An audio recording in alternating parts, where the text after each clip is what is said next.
Good morning, maybe good afternoon, or even good evening. That is the advantage of the pre-recorded videos that in any moment and place, as long as there is an internet connection, it is possible to discover, for example, what was the use of image on Twitter that politicians illustrated during the electoral municipal campaign of 2015 in Spain.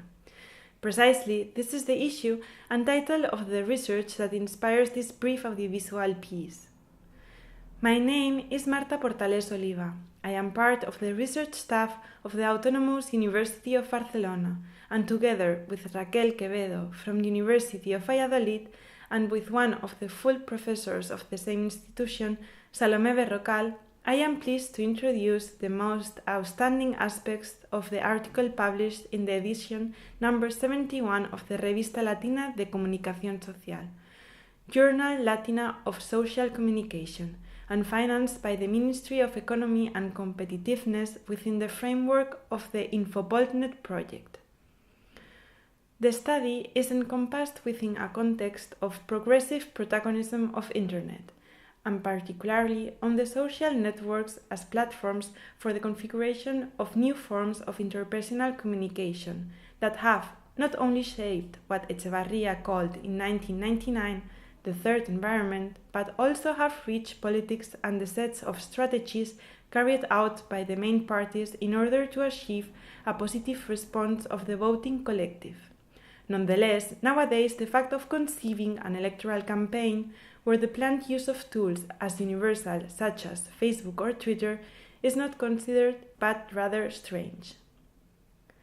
Much has been written in the scientific field about microblogging and its different applications. However, the research exposed here distances from the most popular analytical approach in order to embrace as first reflection aspect Sartori's characteristic assumption referred to the supremacy of the image and the preponderance of the visible over the intelligible in the interpretation of power conveyed by the television.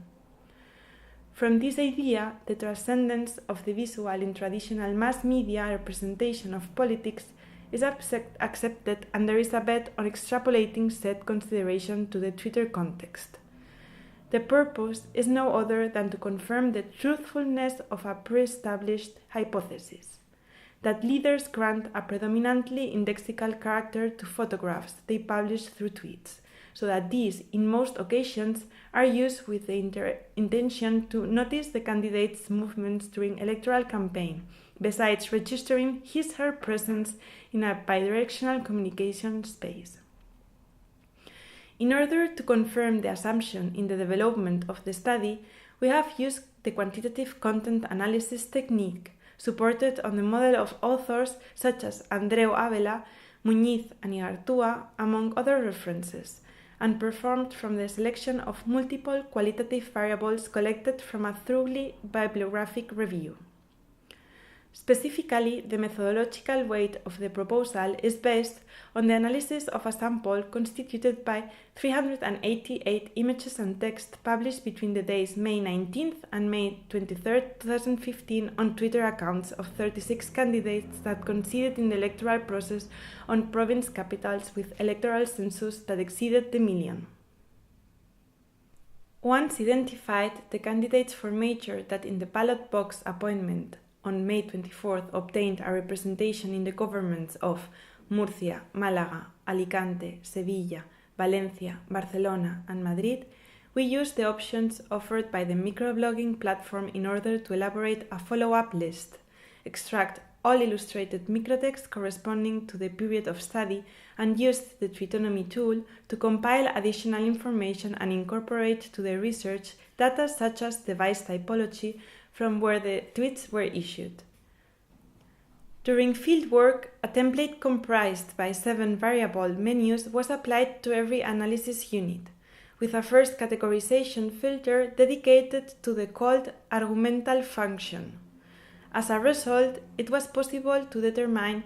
whether messages had an attack, defense, or acknowledgement nature, or if they were just general statements, direct requests of vote, or just indicators of presence.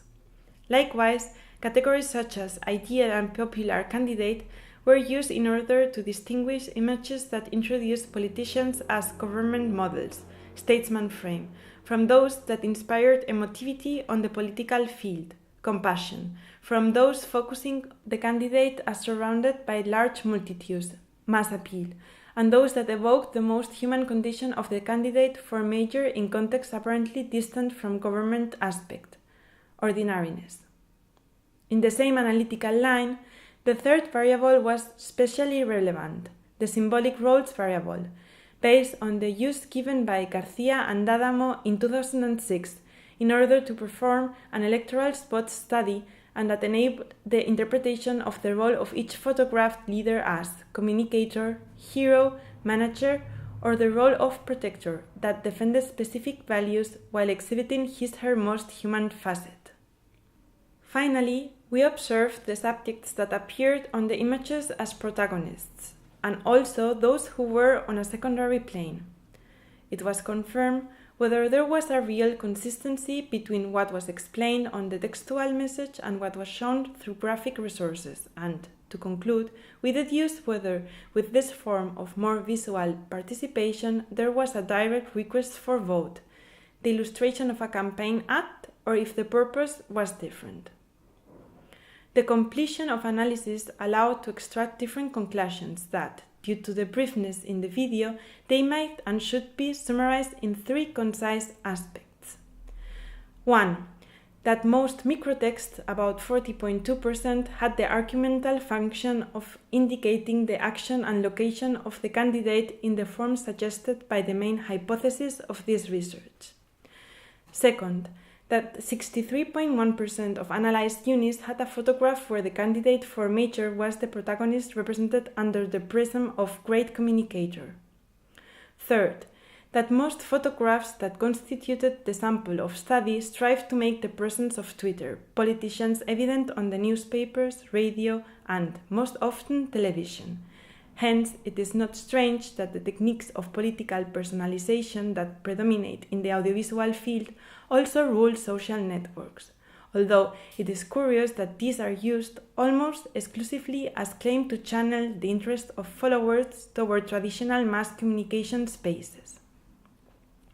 Therefore, even though the microblogging platform is currently presented as a social network that reforms communication, the rules implicit in its use for politics seem to establish at a different level and demand a better use of graphic resources on Twitter, as well as the proposal of new strategies that contribute to optimizing the tool's effectiveness.